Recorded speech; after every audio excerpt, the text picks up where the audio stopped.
Mesdames et messieurs, bonjour et soyez les bienvenus pour cette nouvelle édition de votre journal de 15 heures au sommaire de l'actualité. À la une dans l'actualité nationale, atelier de concertation sur le secteur privé.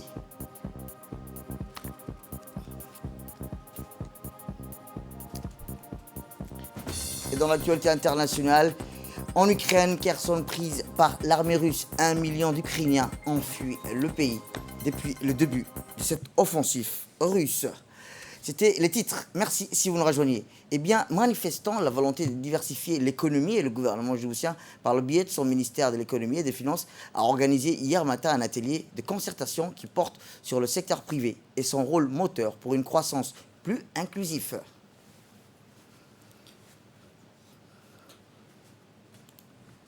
Cet atelier organisé en étroite collaboration avec l'International Finance Corporation, groupe de la Banque mondiale et la Chambre du commerce, placée sous le haut patronage du Premier ministre, M. Abdelkader Karim Mohamed, a rassemblé les membres du gouvernement, le président de la Chambre de commerce, le représentant onusien, mais aussi des hauts paniers de l'administration.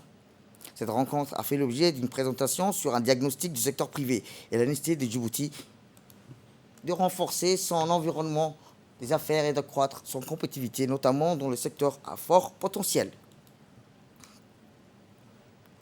Un cadre propice à la promotion et au développement du secteur privé dans le secteur clé de l'économie. Cette présentation a porté en son sein également des recommandations sur la manière dont les pays peuvent atténuer les contraintes pesantes sur la productivité et les investissements dans le secteur de l'énergie, des transports et des infrastructures numériques.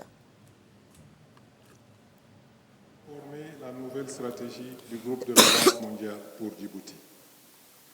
Pour le lancement de cette étude, le vice-président de la SFI pour l'Afrique, M. Sergio Pimenta, a tenu à effectuer sa première visite à Djibouti à la tête d'une importante délégation composée de directeurs et de cadres techniques des différents départements industriels de la SFI. Le diagnostic examine comment Djibouti peut transformer son économie, créer des emplois de qualité et accélérer la reprise économique après la pandémie de Covid-19, en mettant en œuvre des réformes politiques et en attirant des investissements privés dans les secteurs clés, notamment le transport logistique, l'énergie, les télécoms, les finances, le tourisme et la pêche.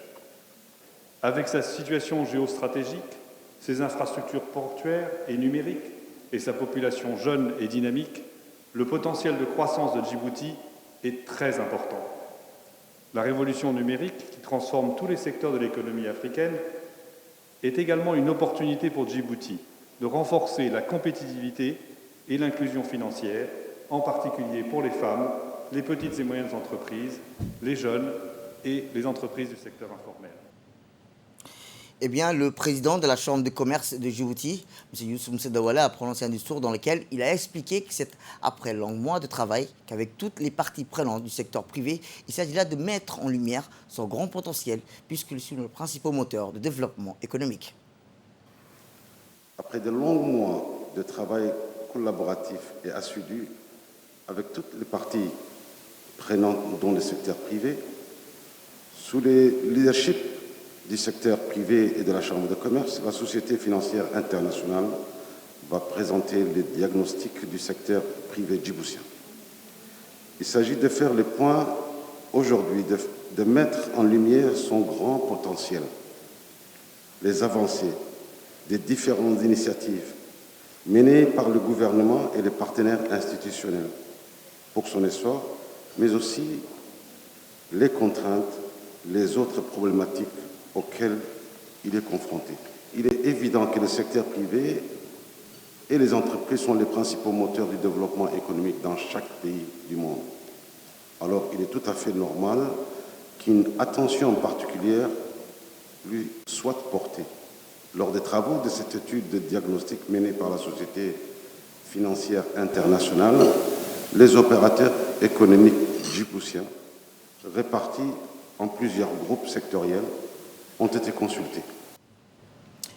Et la secrétaire d'État chargée des investissements et du secteur privé, Mme Safia Ali Guelleh, a monté de la tribune pour expliquer qu'au cours des dernières décennies, la République de Djibouti a fait tous les efforts nécessaires pour réussir son développement économique.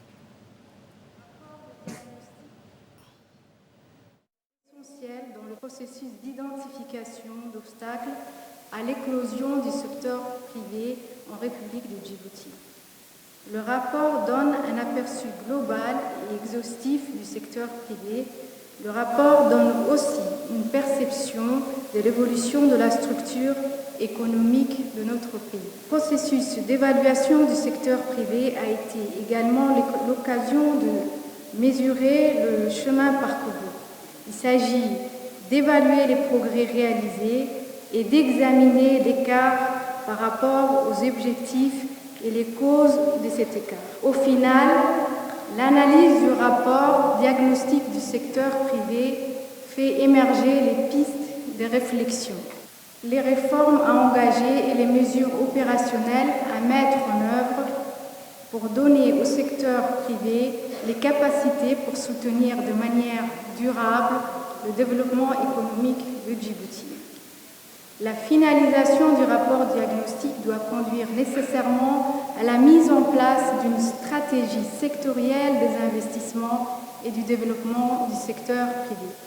Le secrétariat d'État chargé des investissements et du développement du secteur privé entend très prochainement s'atteler à cette tâche.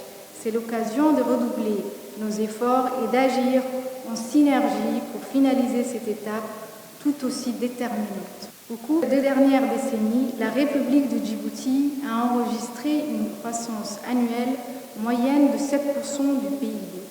Dans l'optique de pérenniser cette performance économique, sous l'impulsion de la politique de développement économique du président de la République, son Excellence M. Ismail Omar Guelleh, l'amélioration du climat des affaires ainsi que les mesures fiscales incitatives ont permis d'attirer davantage des investissements directs étrangers, promouvoir le secteur privé.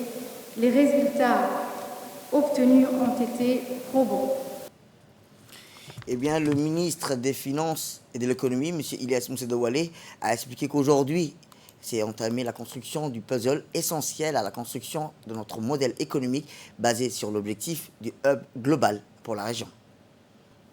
Aujourd'hui, nous entamons la construction ou la consolidation d'un puzzle essentiel de la construction de notre modèle économique de Djibouti, qui est basé sur un objectif, une vision de rendre la République de Djibouti comme un hub sur le plan international et particulièrement sur le plan continental et régional. 5 éléments positifs caractérisent la forte performance de la croissance djiboutienne depuis cette dernière décennie. En premier lieu, la position stratégique exceptionnelle de Djibouti, qui est la porte de la Corne de l'Afrique, une plaque tournante régionale qui relie les 3 continents.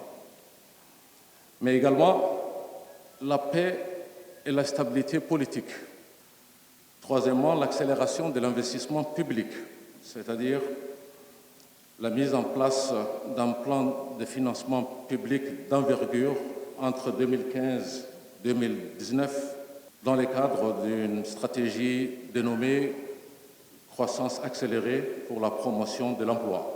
L'augmentation des flux d'investissement direct étrangers est stimulée par les améliorations notables du climat des affaires a été également une des composantes de l'accélération de la transformation de Djibouti.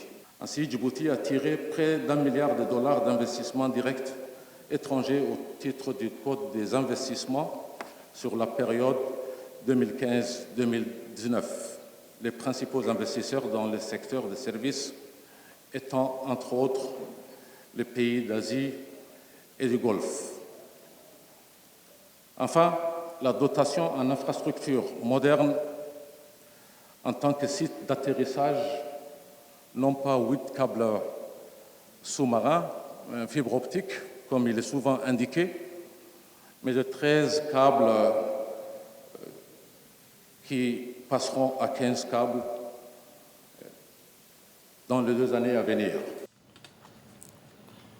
Et enfin, le Premier ministre, M. Abdelkader Kal Mohamed, a indiqué que la coopération avec le groupe de la Banque mondiale ait pris toute dimension avec Djibouti et que le SFI, a-t-il ajouté, est compétente pour accompagner le secteur privé djiboutien dans son développement. Écoutons le Premier ministre. Je me réjouis de voir que la coopération avec le groupe de la Banque mondiale a pris toute sa pleine dimension, puisque Djibouti collabore avec toutes les organisations internationales dont est composé le groupe de la Banque mondiale depuis notre adhésion. La SFI me semble être l'organisation du groupe de la Banque qui est compétente pour accompagner le secteur privé djiboutien. La SFI me semble être l'organisation du groupe de la Banque mondiale qui est compétente pour accompagner le secteur privé djiboutien dans son développement afin que ce dernier puisse jouer son rôle de moteur de développement économique. La SFI est tout aussi bien placée pour aider le gouvernement djiboutien à drainer les investissements internationaux directs et porter un plaidoyer sur les atouts et avantages comparatifs de Djibouti.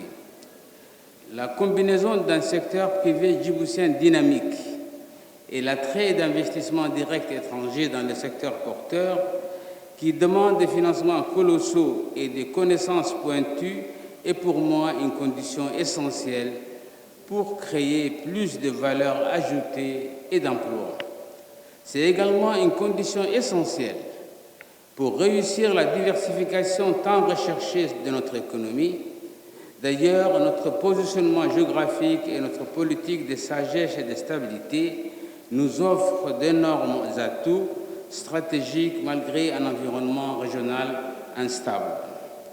Enfin, je tiens à féliciter tous les responsables du groupe de la Banque mondiale pour tout l'appui qu'ils ne cessent de manifester pour le développement de notre pays et plus particulièrement ceux de la SFI, représentés ici par le vice-président Sergio Pimenta et sa délégation. Je suis convaincu qu'ils ne vont pas épargner leurs efforts pour appuyer le développement du secteur privé et public, mais également d'être, dans la mesure du possible, l'ambassadeur de Djibouti auprès du monde des affaires. Autre actualité dans ces 15 heures, c'est aussi le ministre des Affaires étrangères de la coopération internationale, M. Mohamed Ali Youssouf, qui a présidé hier après-midi dans la salle réunion bilatérale Djibouti-États-Unis. La délégation américaine, dirigée par l'ambassadeur des États-Unis, M. Jonathan Pratt, une réunion annuelle traditionnelle qui existe entre les deux pays, dont l'objectif est de renforcer davantage les liens qui existent entre les deux pays et les deux peuples, amis et frères. La réunion était aussi de Washington par vidéoconférence avec l'ambassadeur de Djibouti aux États-Unis, M. Mohamed Ziad Doualé, et le bureau chargé d'Afrique du secrétariat d'État américain. La réunion a vu la participation de plusieurs hauts cadres civils et militaires djiboutiens, dont notamment le général Tahar Ali Mohamed, chef d'état-major de la Défense. Elle a vu aussi la participation du secrétaire général du ministère des Affaires étrangères, M. Mohamed Ali Hassan.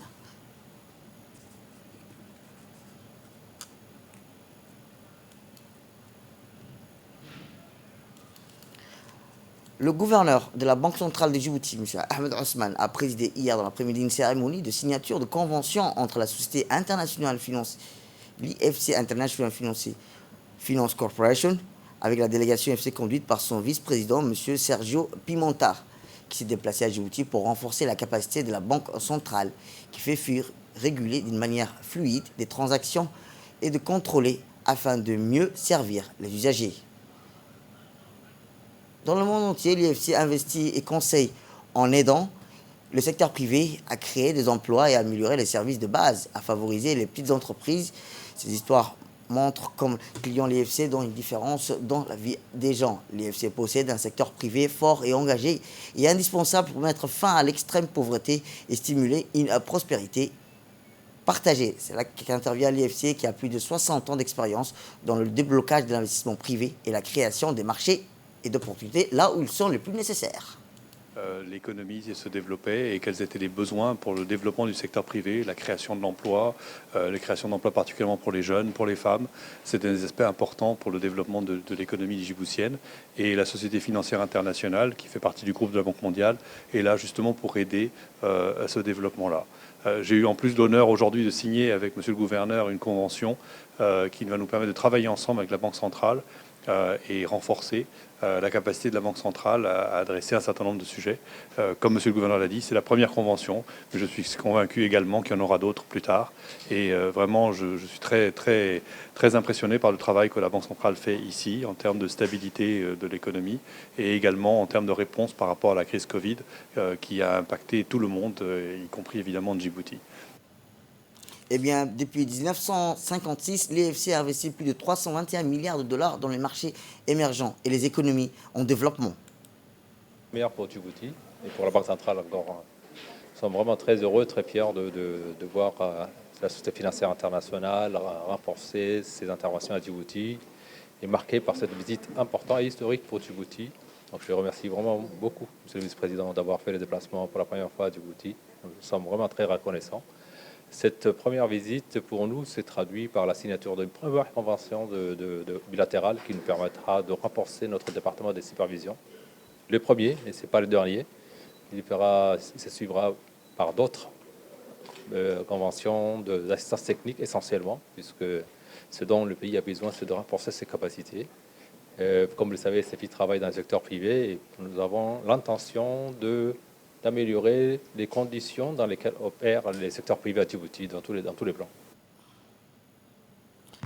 Direction le Maroc, où l'ambassadeur de Djibouti au Royaume du Maroc, M. Mohamed Dour, accompagné de ses principaux conseillers, ont assisté le 1er mars dernier à la signature d'un protocole d'accord entre la Société nationale de garantie et de financement de l'entreprise du Royaume du Maroc et le Fonds de garantie partielle des crédits de Djibouti, représenté par la présidente et le vice-président et son conseiller d'administration, la présidente Mme Choukri Abdullahi et M.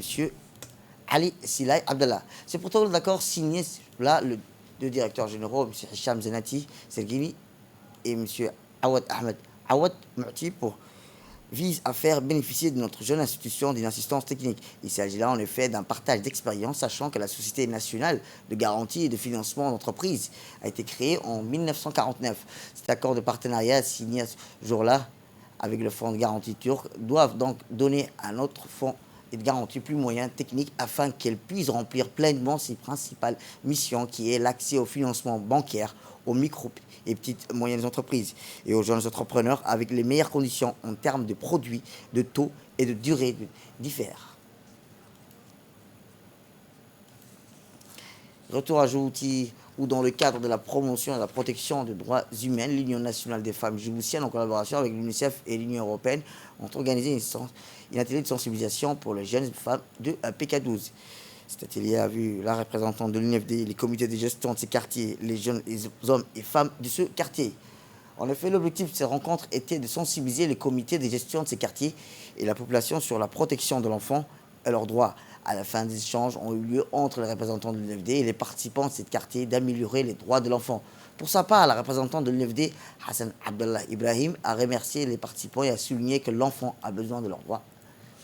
De son côté, on indiquait qu'il a amélioré la sensibilisation des droits de l'enfant, ont-ils déclaré lors de l'atelier.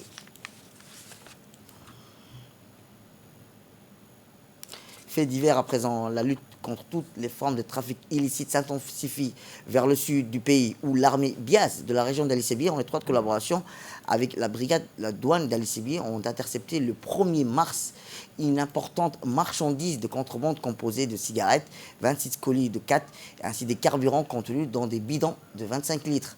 La douane d'Ali Sébié, sous l'autorité de Mohamed Moumin Hassan, a aussi procédé sur place à la destruction par le feu ces 4 de contrebande et les cartons de cigarettes.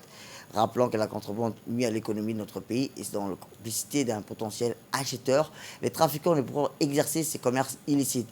Il incombe dans chaque citoyen de mener de son côté cette lutte pour mettre un terme à ce fléau. Sport, pour clore l'actualité nationale, où la fédération djiboutienne de Dekaito Rio ont organisé un entraînement de masse. Les participants qui sont venus des 5 régions de l'intérieur de la capitale pour les stages, plus de 150 jeunes viennent de différentes localités, ont débuté l'entraînement au stade Goulet, la salle de gym du lycée d'État, pour espérer venant de la France, Mélanie, depuis une semaine, 8 jours, les ceintures blanches jusqu'aux ceintures noires.